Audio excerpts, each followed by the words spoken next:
Salmo 33, é o salmo base, né, do sermão. Vamos falar nessa manhã sobre cantando ao Senhor com arte e júbilo. Salmo 33, vamos ler apenas os 4 primeiros versículos. Os 4 primeiros versículos. Não vou ler o salmo todo. Escorrerei apenas nos 4 primeiros versos. Salmo 33.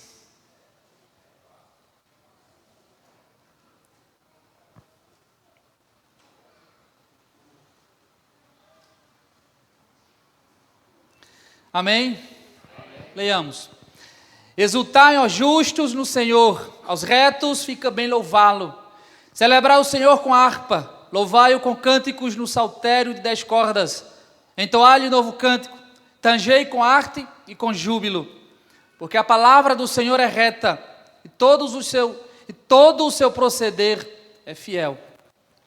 Alguém disse certa vez que a adoração, assim como o amor, é caracterizada pela simplicidade intuitiva. Todos sabem o que é a adoração, assim como todos nós sabemos o que é o amor. Mas ela também é caracterizada por complexidade filosófica. Quanto mais você tenta definir o amor ou a adoração, mais difícil se torna a tarefa. Você sabe o que é, mas quando você parte para a definição, você percebe que já não é tão simples assim. Porém, nós podemos definir a adoração como sendo a resposta adequada de todos os seres morais e sensíveis a Deus, atribuindo de maneira agradável toda a honra e valor ao seu Deus Criador, precisamente porque Ele é digno. A adoração é uma resposta da criatura ao Criador. A adoração não cria algo novo, ao contrário, é uma resposta transparente ao que é um reconhecimento do nosso status como criatura diante do próprio Deus Criador. Exatamente, irmãos, quando nós nos propomos, queremos inovar, atualizar a adoração a Deus, é exatamente nesse ponto que nós nos tornamos mundanos. A adoração é uma ação transcendente que liga a igreja na terra com a igreja no céu em louvor celestial ao Pai. Isso é adoração. Respondemos ao Senhor em adoração de forma individual e coletiva, em casa e na congregação. A genuína adoração a Deus envolve coração e alma, força e mente. Nossa resposta em adoração a Deus é sobre Ele. E nunca, em hipótese alguma, é sobre nós. Sempre que respondemos a Deus em adoração, é sobre Ele, é sobre a pessoa dEle, sobre a sua obra, nunca é sobre nós. Seria ridículo se um pregador viesse aqui e ele se limitasse a falar apenas das suas conquistas, dos seus dons, dos seus talentos e dos seus propósitos. Seria ridículo, seria um verdadeiro absurdo. Qualquer coisa menos do que a glória de Deus se torna reducionismo e idolatria. Nosso louvor a Deus, em adoração ao Senhor, está fundamentado no próprio caráter e nos atributos de Deus. Só Ele é digno da nossa adoração e isso nos basta. Digno és, Senhor, nosso Deus, de receber a glória e a honra e o poder, porque Tu criaste todas as coisas e por Tua vontade existiram e foram criadas. Apocalipse 4, versículo 11. Porque grande é o Senhor e digno de ser louvado. Ele é mais temível do que todos os deuses. Salmo 96, 4. Encontramos na Bíblia hinos de louvor ao nosso Deus. Quem não lembra aqui do cântico de libertação de Moisés, Êxodo 15. Então cantaram Moisés e os filhos de Israel este cântico ao Senhor, dizendo: cantarei ao Senhor, porque gloriosamente triunfou. Lançou no mar o cavalo e o seu cavaleiro. O Senhor é a minha força e o meu cântico. Ele se tem tornado a minha salvação. É Ele o meu Deus, portanto o louvarei. É o Deus de meu Pai, por isso o exaltarei. O Senhor é homem de guerra, Jeová é o seu nome. Quem lembra do cântico de louvor de Ana? 1 Samuel capítulo 2, então orou Ana dizendo: o meu coração exulta no Senhor, o meu poder está exaltado no Senhor, a minha boca dilata-se contra os meus inimigos, porque me regozijo na tua salvação. Não há santo como o Senhor, porque não há outro além de ti, e rocha não há nenhuma como o nosso Deus. Quem lembra do hino de encarnação de Jesus Cristo, Filipenses capítulo 2, esse é bem conhecido de todos nós: tende em vós o mesmo sentimento que houve também em Cristo Jesus, o qual, subsistindo em forma de Deus, não julgou como usurpação ser igual a Deus, mas esvaziou-se a si mesmo, tomando a forma de servo, tornando-se semelhante aos homens, e achado na forma de homem, humilhou-se a si mesmo, tornando-se obediente até a morte, e morte de cruz, pelo que também Deus o exaltou soberanamente, e lhe deu um nome que está acima de todo nome, para que ao nome de Jesus se dobre todos os joelhos, dos que estão em cima nos céus, embaixo na terra, e que toda língua confesse que só Jesus Cristo é o Senhor, para a glória de Deus Pai. Vocês lembram do hino de 1 Timóteo capítulo 3, versículo 16? O hino que fala sobre o grande mistério da piedade, fazendo contraponto ao hino dos Efésios, quando eles diziam: grande é Diana, a deusa dos Efésios. 1 Timóteo capítulo 3, versículo 16 diz assim: esse é um hino cristológico. Evidentemente grande é o mistério da piedade, aquele que foi manifestado na carne, foi justificado em espírito, contemplado por anjos, pregado entre os gentios, crido no mundo, recebido na glória. Esse é o hino. O próximo hino agora que eu vou recitar para os irmãos é o que eu mais sou apaixonado. E aqui eu acho que aqui houve um metal pesado, porque aqui envolve trombetas e anjos. O hino da anunciação da paz, Lucas capítulo 2. E subitamente apareceu com o anjo a multidão da milícia celestial, louvando a Deus e dizendo: glória a Deus nas maiores alturas, e paz na terra entre os homens a quem Ele quer bem. Percebe, irmãos, que na Bíblia você não vai encontrar o homem como objeto do louvor. A palavra de Deus, o hino, as canções, elas sempre apontam para Jesus, para a sua obra, para as suas maravilhas, para quem Ele é, para a sua encarnação, para a sua ascensão, para a pessoa dEle, para a obra dEle. O hino de louvor a Deus sempre aponta, sempre mostra Jesus e a sua obra. É preciso estarmos, irmãos, atentos à cristocentricidade do louvor a Deus na sua palavra. Os verbos do Salmo 33 estão todos no plural. Isso significa, irmãos, que o cântico envolvia adoração, envolvia a adoração dos seus servos no santuário.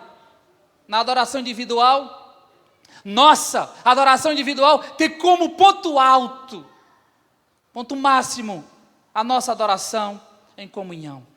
Se não, vejamos, irmãos, algumas verdades sobre o texto que nós lemos. A primeira verdade, o primeiro princípio que eu deixar aqui nessa manhã é uma adoração cristocêntrica. Olha o que é que o salmista diz no Salmo, no versículo 1. Exultai, ó justos, no Senhor. Essa é uma adoração cristocêntrica.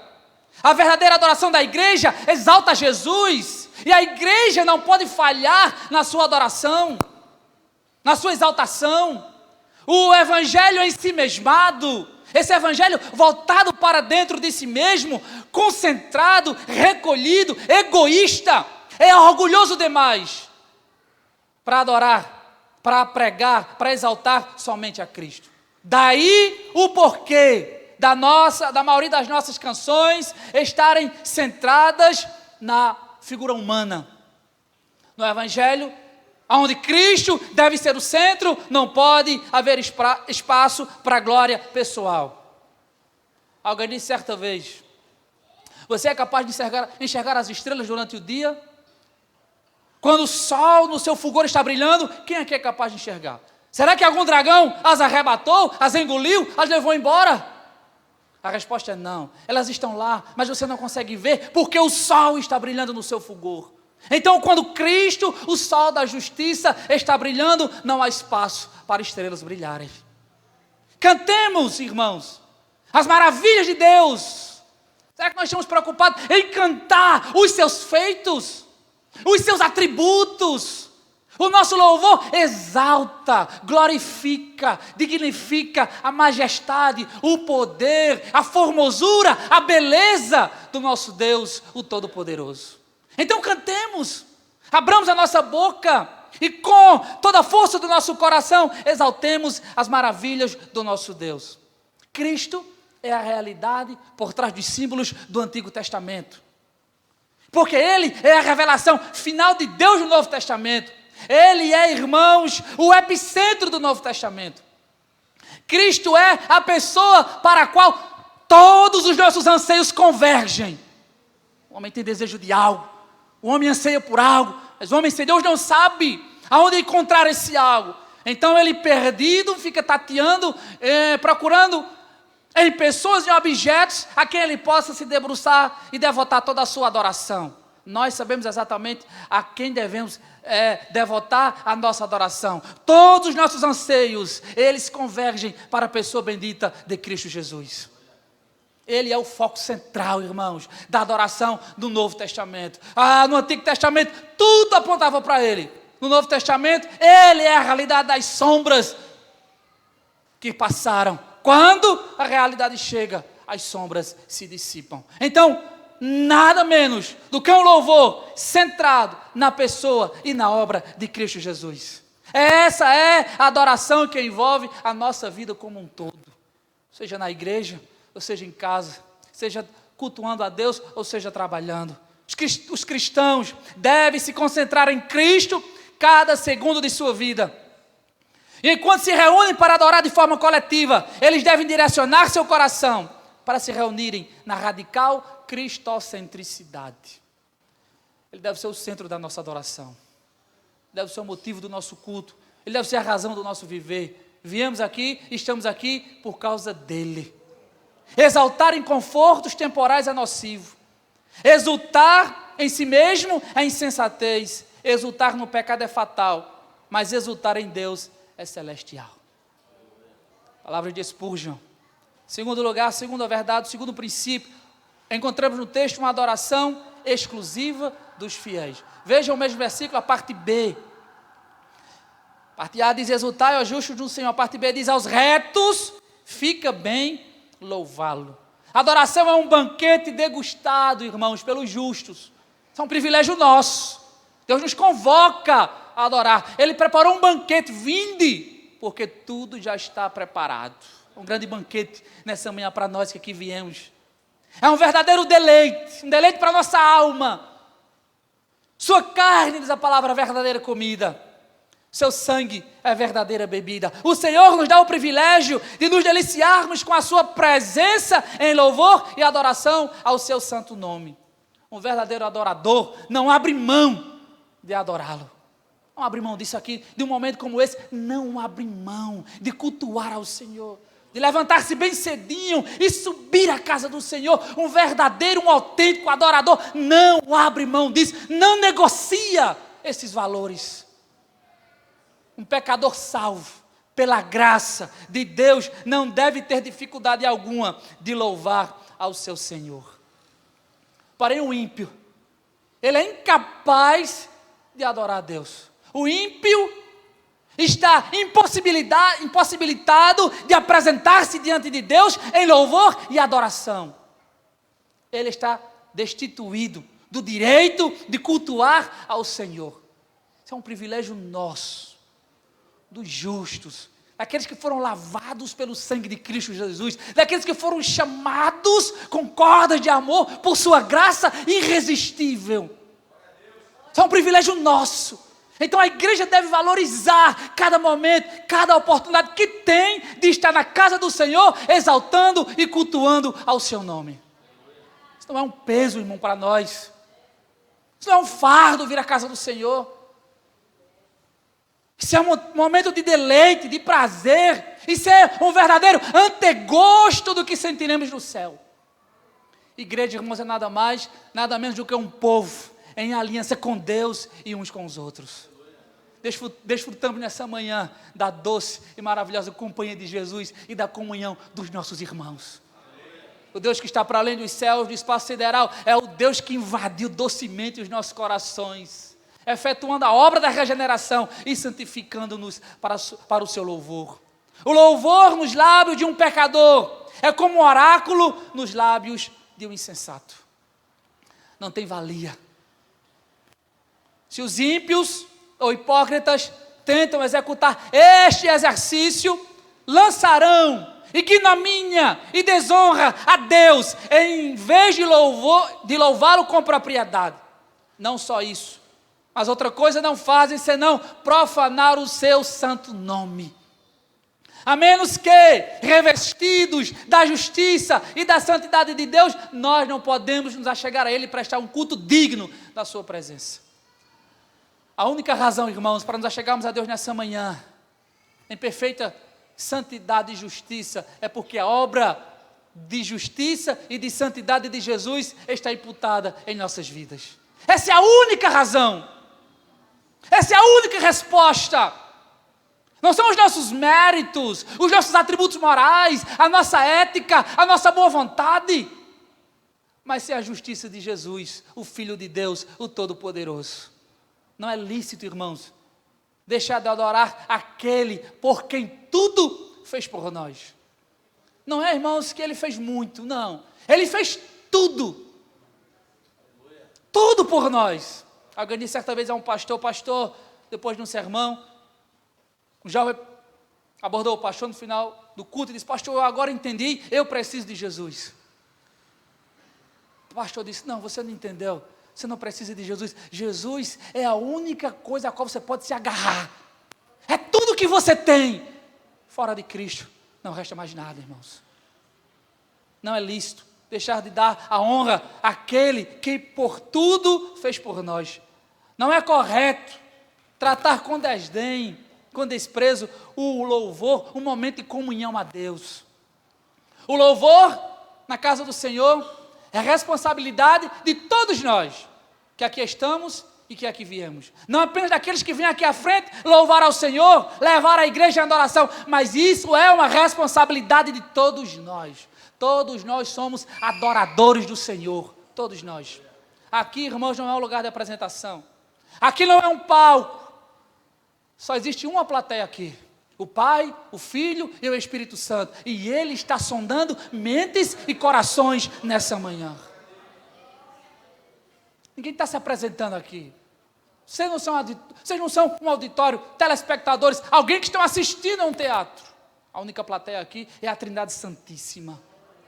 Deus sonda mentes e corações nessa manhã, vendo quem de fato é adorador verdadeiro. Terceiro lugar, encontramos nesse salmo uma adoração entusiasmada.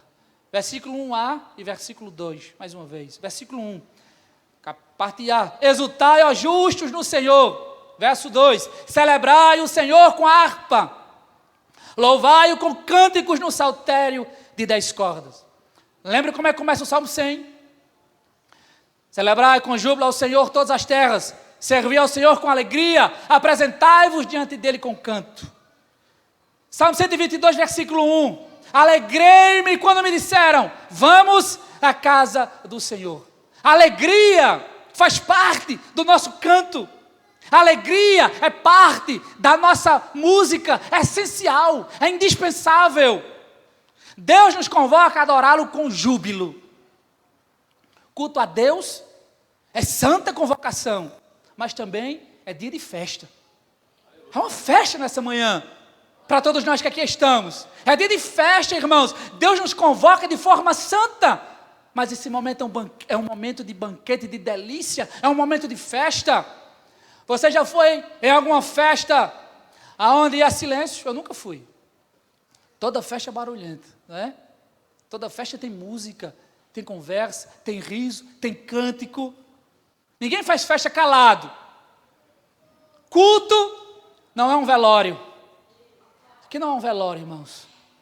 Agora, cuidado. Devemos ter o máximo de cuidado para não confundirmos reverência com tristeza. Tristeza não combina com culto cristão.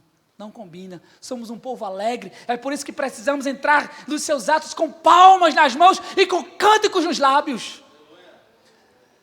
Irmãos, na consciência cristã, eu fui extremamente edificado pelas pregações, é claro, e por um pastor que estava à minha esquerda de todas as noites. E eu, junto com a minha esposa Amanda, eu sentava nas cadeiras da frente, e eu olhava para aquele pastor que estava lá toda noite. Eu não sabia que ele era pastor. Eu conheci ele aqui na reunião, pastor André. E eu olhava para aquele homem, um homem simples, mas entusiasmado com a pregação.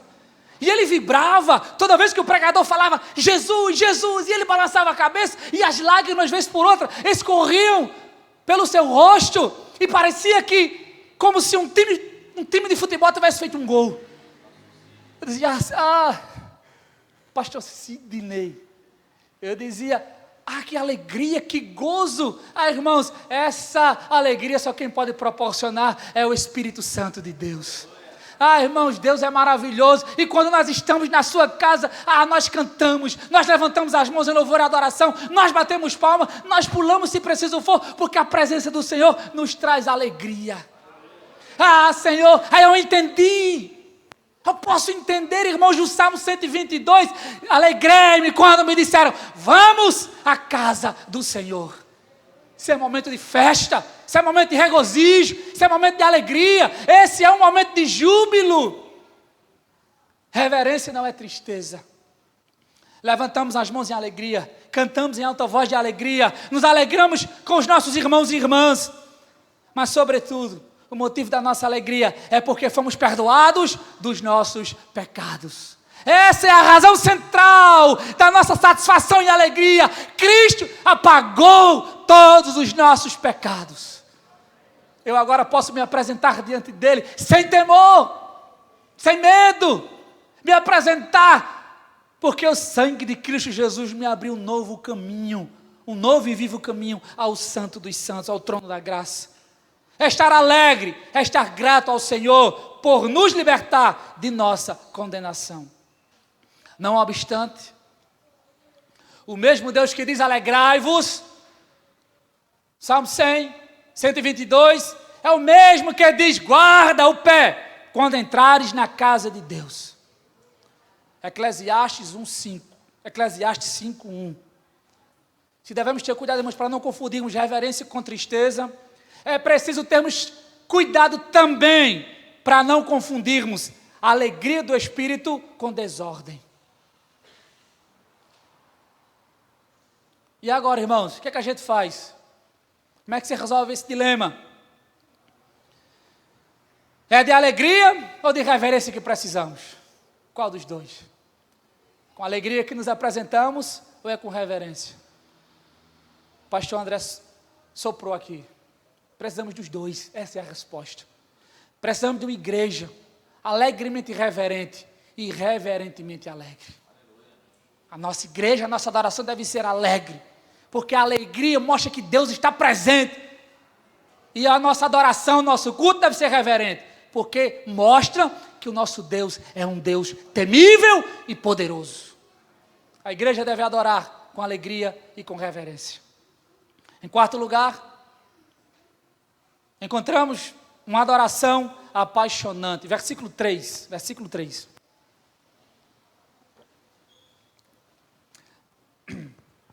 Entoai de novo cântico, tangei com arte e com júbilo. Encontramos uma adoração apaixonante, é uma adoração bela. Beleza é uma questão de física, você sabia?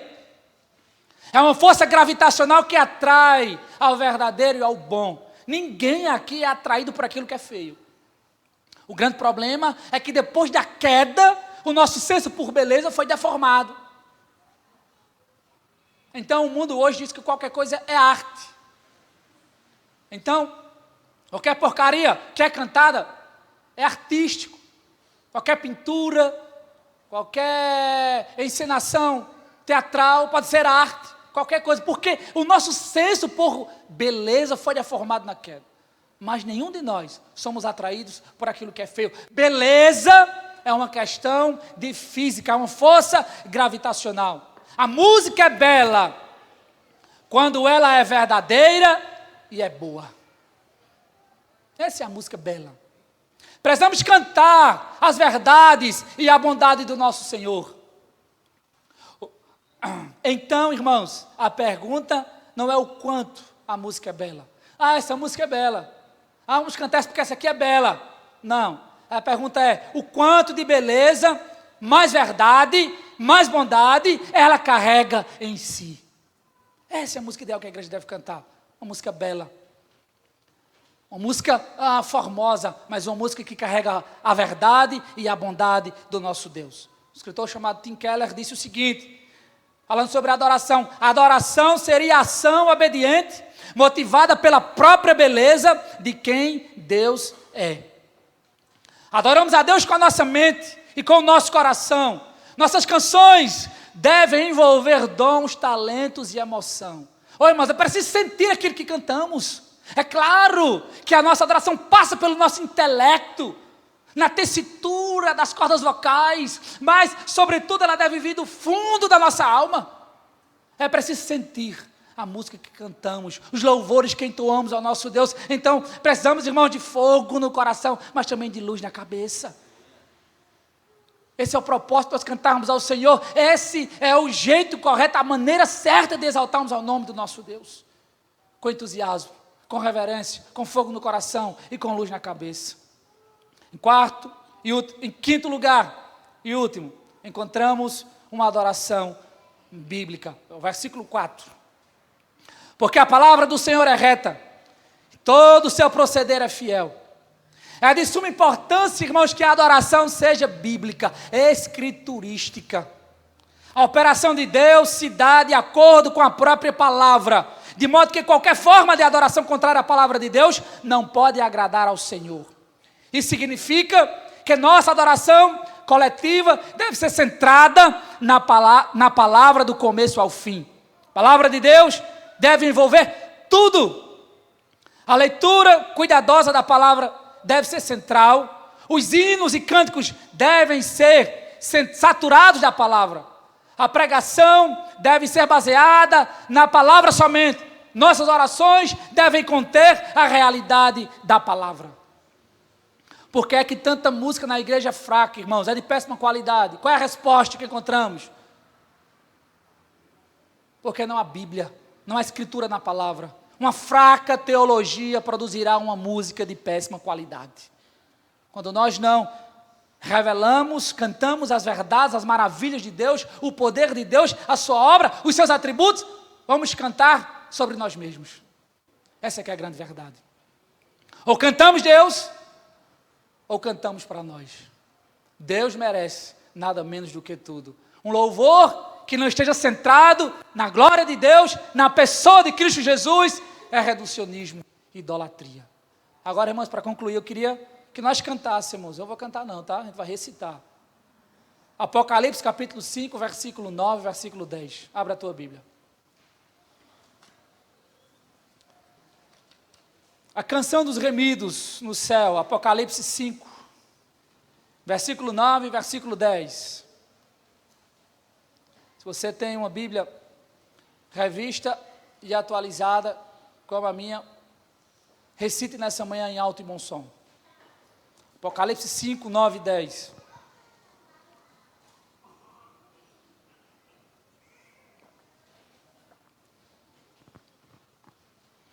Amém? Então vamos lá. E entoavam novo cântico, dizendo: digno és de tomar o livro e de abrir-lhe os selos, porque foste morto, e com o teu sangue comprastes para Deus os que procedem de toda tribo, língua, povo e nação. E para o nosso Deus os constituíste reino e sacerdote, e reinarão sobre toda a terra. Esse é o novo cântico. Esse é o novo cântico. Esse é o nosso louvor. Amém? Que Deus nos abençoe nessa manhã.